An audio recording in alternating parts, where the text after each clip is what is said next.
Okay, hi everyone. So today let's discuss one interesting problem.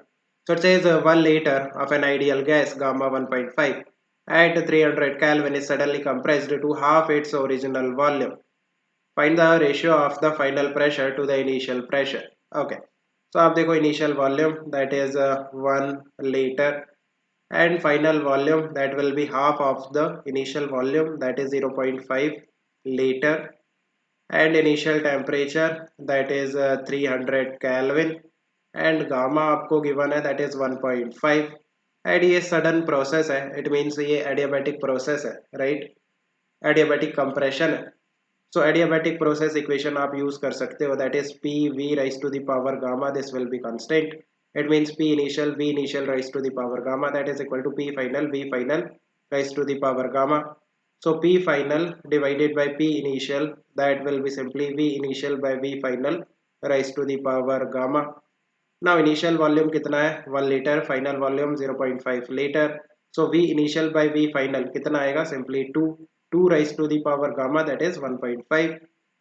So ये जो ratio आएगा P final by P initial that will be 2 root 2 right 1.5 power means 2 root 2 हम इसे लिख सकते हैं so option A हो गया राइट हमें रेशियो फाइंड आउट करना था ऑप्शन बी चेक करते हैं if the original pressure is 100 kilo pascal find the work done by the gas in the process okay तो आप देखो इनिशियल प्रेशर हमें गिवन है initial pressure is 100 kilo pascal और you can say 10 raise to the power 5 pascal then final pressure आप find out कर सकते हो यहाँ से इस इक्वेशन से right final pressure that will be P initial into 2 root 2 so it will be 2 root 2 into 10 raised to the power 5 pascal ये आपका फाइनल प्रेशर आ गया now work done in adiabatic process so आप देखो work done in adiabatic process that is simply nr t initial minus t final divided by gamma minus 1 और इसे हम इस तरह से भी लिखते हैं p initial v initial minus p final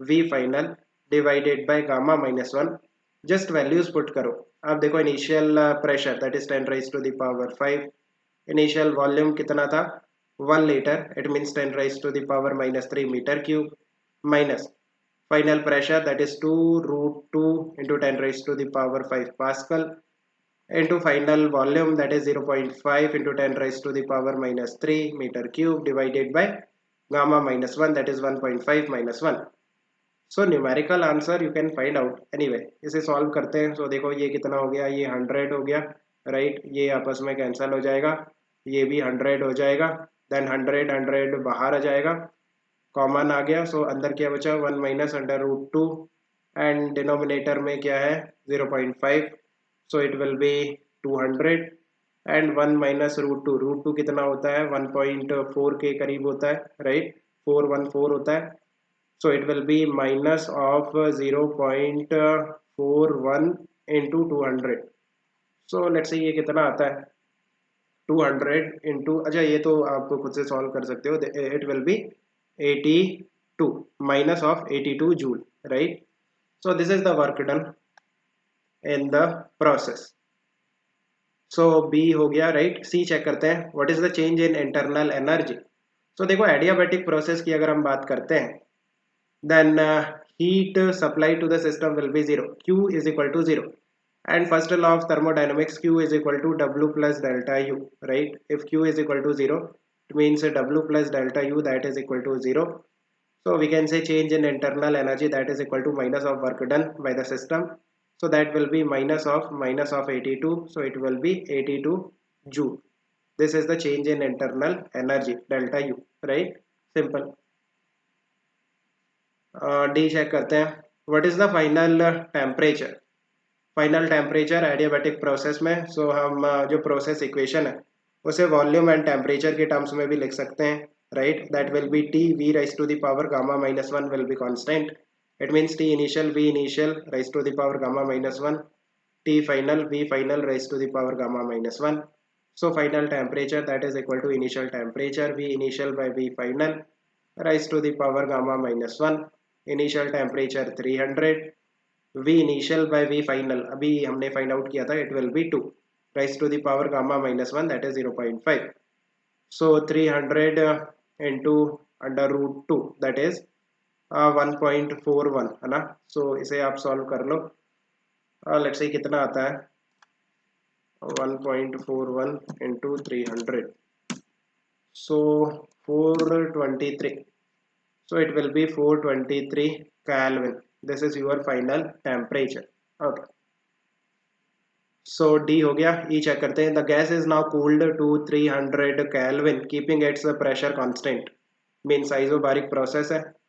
Calculate the work done during the process. Okay, so आप देखो ये जो isobaric process है, right, इसके लिए जो इनिशियल कंडीशन होगा that will be the final condition of adiabatic process, right. अभी जो हमने एडियाबैटिक प्रोसेस डिस्कस किया उसकी जो फाइनल कंडीशन है और जो फाइनल स्टेट है, लाइक जो वॉल्यूम था वो कितना था 0.5 लीटर, राइट। जो प्रेशर आया था फाइनल प्रेशर एडियाबैटिक प्रोसेस में वो कितना आया था 2√2 × 10⁻⁵ पास्कल, एंड जो टेम्परेचर आया था that is 423 kelvin. So isobaric process के लिए ये इनिशियल कंडीशन होगा, this will be V initial, P initial, T initial, right. Adiabatic process के लिए जो फाइनल स्टेट है that will be the initial state for isobaric process. And हम इसमें क्या करते हैं कि जो टेम्परेचर है उसे 423 से 300 केल्विन तक ले जाते हैं एंड प्रेशर कांस्टेंट रहेगा। So this pressure will be constant. So हमें वर्क डन फाइंड आउट करना है। Work done in isobaric process that is simply P into delta V. Pressure तो ये हमें पता है, right, constant pressure. But change in volume कैसे find out करेंगे, delta V that will be final volume minus initial volume. So initial volume आपको पता है 0.5 लीटर, बट फाइनल वॉल्यूम कैसे फाइंड आउट करोगे। आप देखो ये आइसोबारिक प्रोसेस है जहाँ पे प्रेशर कांस्टेंट है। If pressure is constant then we can say that volume will be directly proportional to temperature, right? It means V by T का जो ratio है, this ratio will be constant. V initial by T initial that is equal to V final by T final. So initial volume कितना है 0.5 litre divided by initial temperature कितना है 423, that is equal to final volume हमें find out करना है and final temperature कितना है 300। तो यहाँ से फाइनल वॉल्यूम आ जाएगा 0.5 into 300 that is 150 divided by 423। So 150 by 423, so 0.35, right. So it will be 0.35 litre में आएगा, राइट, बिकॉज हमने इनिशियल वॉल्यूम को लीटर में लिया है। तो जो फाइनल वॉल्यूम निकल के आएगा ना V final that will be 0.35 liter. Now you can easily find out the work done, that is P into delta V, right? So जो constant pressure है that is 2√2 into 10⁻⁵ into delta V, that is final volume minus initial volume. So आप देखो final volume कितना है 0.35 minus initial volume कितना है 0.5, and इसे आपको मल्टीप्लाई करना पड़ेगा विद 10⁻⁻³ राइट, बिकॉज ये लीटर में आएगा और ऐसा यूनिट में मीटर क्यूब में कन्वर्ट करने के लिए 10⁻⁻³ से आपको मल्टीप्लाई करना पड़ेगा। सो ये कितना आएगा, ये 100 हो जाएगा, राइट। सो 2√2 100, और ये कितना आएगा 0.35 minus 0.5, so this will be minus of 0.15 into 100 into 2√2। So kind of ये -15 हो गया, -15 into 2√2, so that is minus of 30√2 joule. So 30√2 कितना आता है 30 into 1.41, so 42.3, right. So it will be minus of 42.3 joule. This is the work done in this isobaric process, right. So F check करते हैं। The gas is now expanded isothermally to achieve its original volume of 1 liter. Calculate the work done by the gas. Okay. Now ये isothermal process है, right? Now आप देखो कि ये जो isothermal process है इसके लिए जो इनिशियल स्टेट होगा that will be the final state of isobaric process. Isobaric process का जो फाइनल स्टेट है आइसोथर्मल प्रोसेस के लिए वो इनिशियल स्टेट होगा।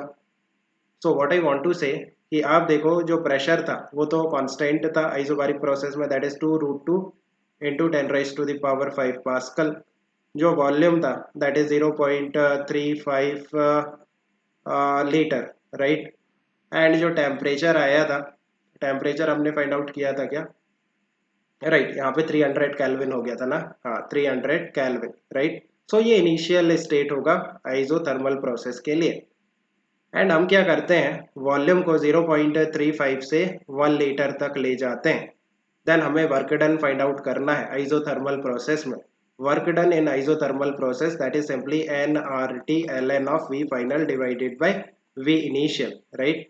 nRT को हम PV भी लिख सकते हैं, PV ln V final by V initial.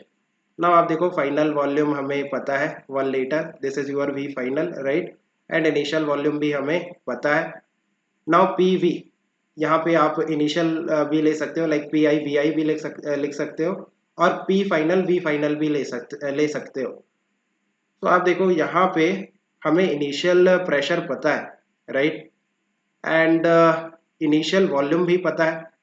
So we can say P initial V initial. तो आप देखो P initial that is 2√2 into 10⁵5 into V initial that will be 0.35 into 10 raised to the power minus 3. This will be in meter cube, right? ln V final by V initial. V final कितना है 1 divided by V initial कितना है 0.35. So this value you can find out yourself, है ना। ये calculation आप खुद से कर लेना, काफ़ी सिंपल सा कैलकुलेशन है, लाइक कैलकुलेटर से ही सॉल्व करना पड़ेगा, but you can do it, right. So this is the work done in isothermal process. Okay, calculate the work done by the gas. So ये हो गया। Calculate the total work done in the cycle. So total work done, तो आप देखो ये कैसे find out करेंगे।